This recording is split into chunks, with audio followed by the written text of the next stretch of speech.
Disampaikan ini betul, ini di YouTube resmi ini. 1 bulan itu lebih, bahkan gajinya lebih daripada menteri, Pak. Sebulan konon katanya 150 JT, Pak. Dengan apa-apa, dengan lain-lain, Masya Allah. Tapi kurang kene gitu kan. Ketika disumpah dengan Al-Quran, ternyata Al-Quran itu tidak disimpan di dalam hati. Tapi ada Al-Quran yang diasupkan karena laci. Ya ayyuhalladzina amanu taqullah. Hei orang-orang yang beriman, bertakwalah kepada Allah. Jadi kita harus naik kelas, bukan hanya saja kita beriman, tapi harus lebih fokus untuk bertakwa kita kepada Allah. Wal tandur nafsum ma qaddamat ligan. Sudahkah setiap diri kita memperhatikan apa-apa yang harus kita siapkan bekal kita untuk di hari yang akan datang, di masa di mana di waktu kita sudah tidak ada lagi di dunia ini, di akhirat kelak. Itulah bahasanya yang disebut dengan muhasabah. Muhasabah itu paling tidak banyak manfaatnya. Banyak hal yang kemudian kita dapatkan dari buah yang namanya adalah muhasabah.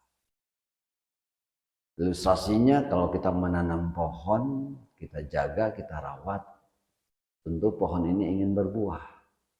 Di musim buah mungkin kita seperti hal yang lain, indah saat ketika kita bisa panen. Nah demikian juga dengan muhasabah. Buah dari muhasabah itu paling tidak ada 5 perkara yang harus kita perhatikan. Seperti biasa ya. Pasar ikan di hari Sabtu 5 perkara insya Allah Ustadz akan sampaikan satu demi satu. Yang pertama adalah muhasabah. Yang pertama buah dari hasil muhasabah adalah bertambah rasa cinta kita kepada Allah. Ini poin pertama. Jadi poin yang pertama, buah muhasabah itu adalah bertambahnya rasa cinta kita kepada Allah. Coba kita buktikan. Tidak akan pernah bertepuk sebelah tangan andaikan kita rasa cinta kepada Allah kita jaga, kita rawat terus. Kan Allah sudah kasih satu rewardnya untuk kita. Di dalam surat yang ketiga, ayat yang ke-31 itu jelas. Qul in kuntum tuhibbunallah fattabi'uni yuhibbukumullah wa yaghfir lakum dzunubakum wallahu ghafurur rahim. Sampaikan Muhammad, jikalau engkau ingin dicintai oleh Allah, fattabi'uni. Taatlah kepada Allah. Tuh, untuk kita selaku umatnya nih, ya kan? Jikalau kita ingin dicintai oleh Allah, fattabi'uni. Taatlah kepada Allah. Yuhibbukumullah, Allah akan mencintai kita. Dasarnya Allah mencintai kita dengan wa yaghfir lakum dzunubakum, dengan cara Allah mengampuni dosa-dosa kita. TOP, BGT, GTL top banget gitu loh.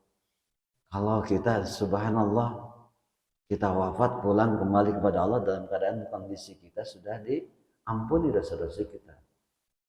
Artinya ketika seorang sudah terampuni, Masya Allah, pulang kembali kita kepada Allah, inna lillahi wa inna ilaihi raji'un. Itulah titik akhir dari hidup kita, kembali kepada Allah. Dalam kondisi kita Allah diberikan keridhoannya. Yaghfir lakum dzunubakum wallahu ghafurur rahim. Allah itu Maha Pengampun, Allah itu Maha Penyayang. Yang nikmatnya tentu tidak pernah terbilang. Maka poin yang pertama, hasil daripada untuk muhasabah diri kita adalah bertambah rasa cinta kita kepada Allah. Poin yang kedua, buah dari muhasabah itu bertambah rasa takut kita kepada Allah. Nih, orang-orang yang mungkin sudah disumpah dengan sumpah Al-Quran, ternyata ketika disumpah dengan sumpah Al-Quran, sayangnya para pejabat-pejabat mereka, Masya Allah, konon katanya, ya, ketua KPK itu, kata Menteri Keuangan stafnya itu kurang lebih 1 bulan ini, dengan lain-lainnya kurang lebih 1 bulan teh, kayaknya 150 juta. Sabulan itu teh, jeung nanaon teh. Masih kena kurang kenenya. Masya Allah. Ini perlu disampaikan, ini betul, ini di YouTube resmi ini. 1 bulan itu lebih, bahkan gajinya lebih daripada menteri, Pak. Sebulan konon katanya 150 JT, Pak. Dengan apa-apa, dengan lain-lain. Masya Allah. Tapi kurang kene gitu kan. Ketika disumpah dengan Al-Quran, ternyata Al-Quran itu tidak disimpan di dalam hati. Tapi kata Al-Quran diasupkan karena laci. Nah ini yang jadi masalahnya. Yang diasupkan karena laci itu tadi. Masya Allah. Jadi kalau orang sudah pada makomnya dia muhasabah, maka bertambah rasa takut dia kepada Allah. Ini ingat ketika panglima perang di zamannya Khalifah Umar bin Khattab. Mungkin kita ingat namanya, ya kan? Kalau tidak salah, Khalid bin Walid ya. Khalid bin Walid itu panglima perang. Khalid bin Walid itu panglima perang di periode pertama dia sukses. Ketika di periode kedua ternyata Umar bin Khattab itu kemudian memberhentikan dia. Diberhentikan, Pak, dengan SK. Saat kemudian namanya pejabat diberhentikannya, dengan tentu dia tanya, wahai Amirul Mukminin, kesalahan apa yang telah saya lakukan sehingga menyebabkan engkau itu kemudian memberhentikan saya tanpa syarat? Antum ini tidak salah. Kalau aina mah kan langsung peradilan ya. Peradilan ya kan. Sampai nanti kalau sudah hukum tetap baru dimasukkan, ditahan. Nah, sekarang peradilan dulu. Ketika Khalid bin Walid bertanya kepada Umar bin Khattab, kesalahan apa yang saya lakukan? Antum ini tidak salah. Kata Umar bin Khattab, antum tidak salah, betul, bersih selama menjadi panglima perang. Di periode kedua khawatir antum ini jadi orang yang sombong, maka saya kemudian memberhentikannya. Masya Allah, takbir. Nah, etap sugan ke peradilan, terprotes, Pak. Samina wa atona, dengar taat. Nah inilah buah kerennya di muhasabah itu adalah pertama rasa takut dia kepada Allah Subhanahu wa Ta'ala.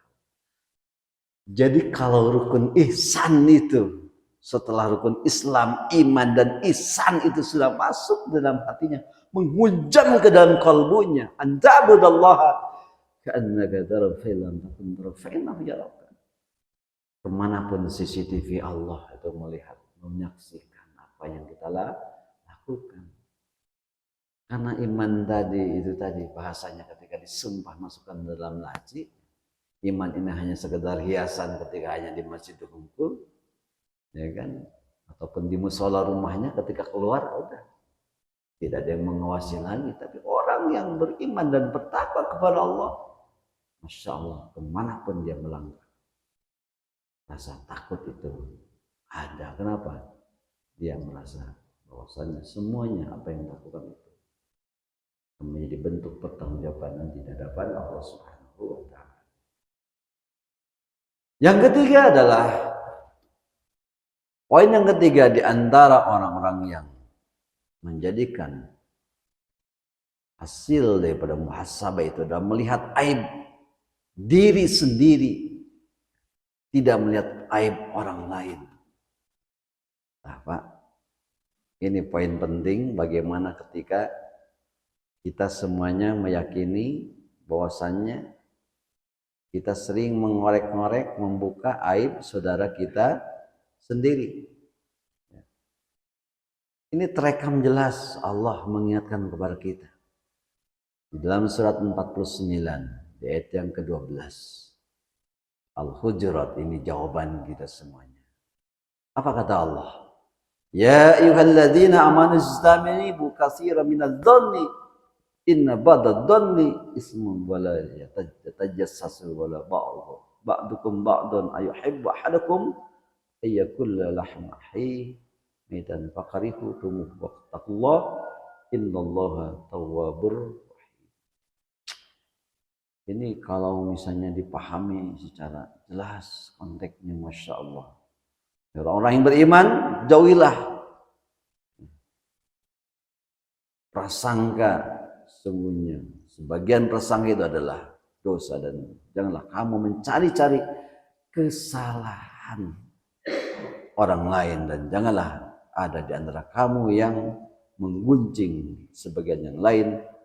Apakah ada di antara kamu yang suka memakan daging saudaranya sendiri?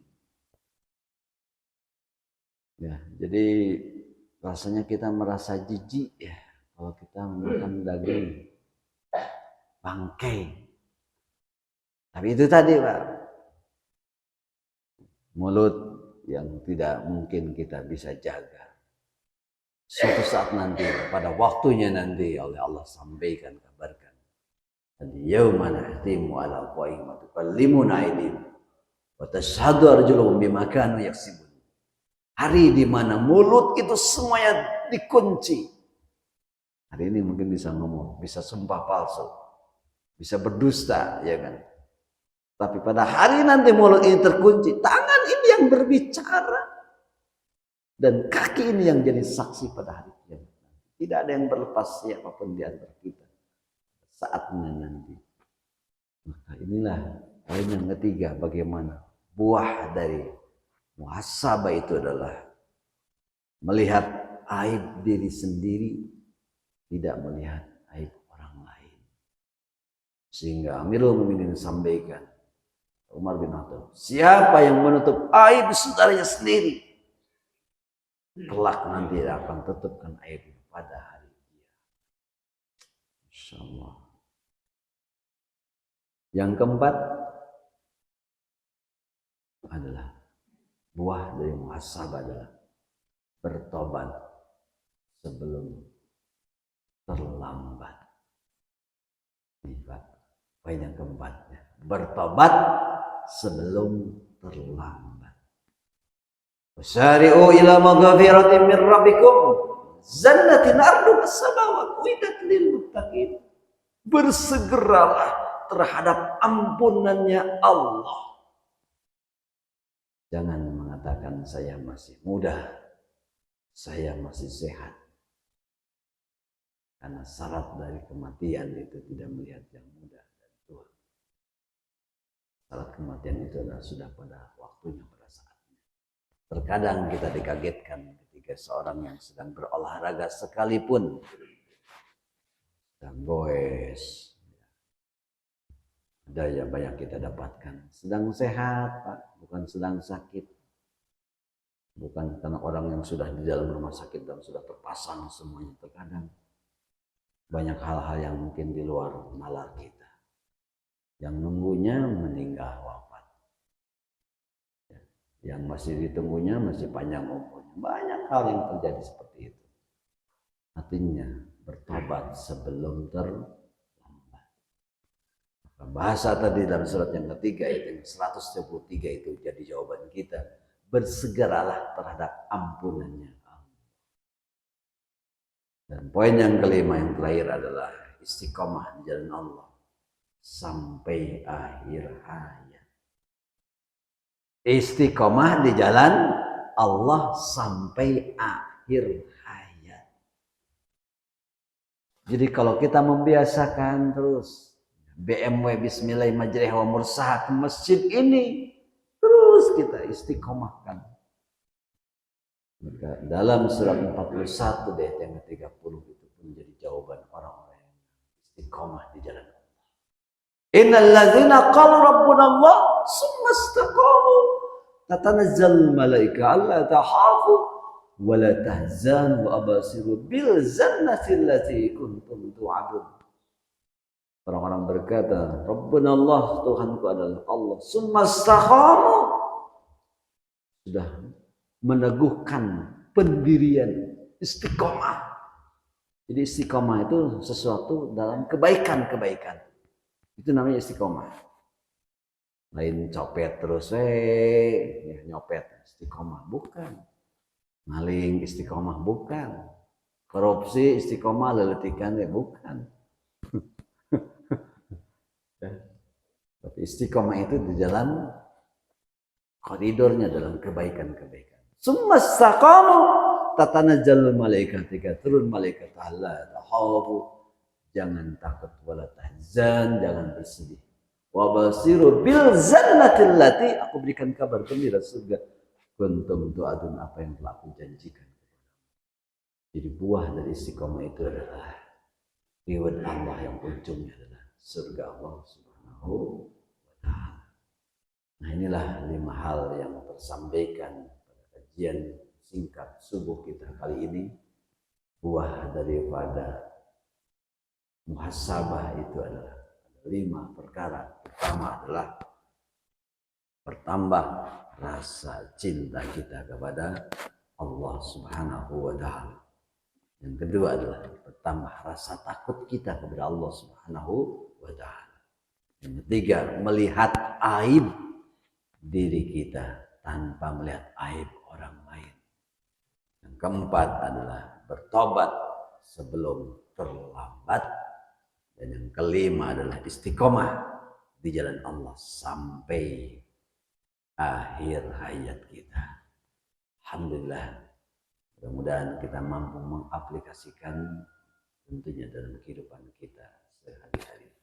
Itu yang sampaikan pada jamaah subuh kali ini. Mudah-mudahan banyak manfaat yang kita dapatkan. Kita akhiri dengan kibaratul majlis. Alhamdulillahirabbil alamin. Subhanakallahumma wa bihamdika asyhadu an la ilaha illa anta astaghfiruka wa atubu ilaik. Allahumma fiq ila mutawariq. Assalamualaikum warahmatullahi wabarakatuh.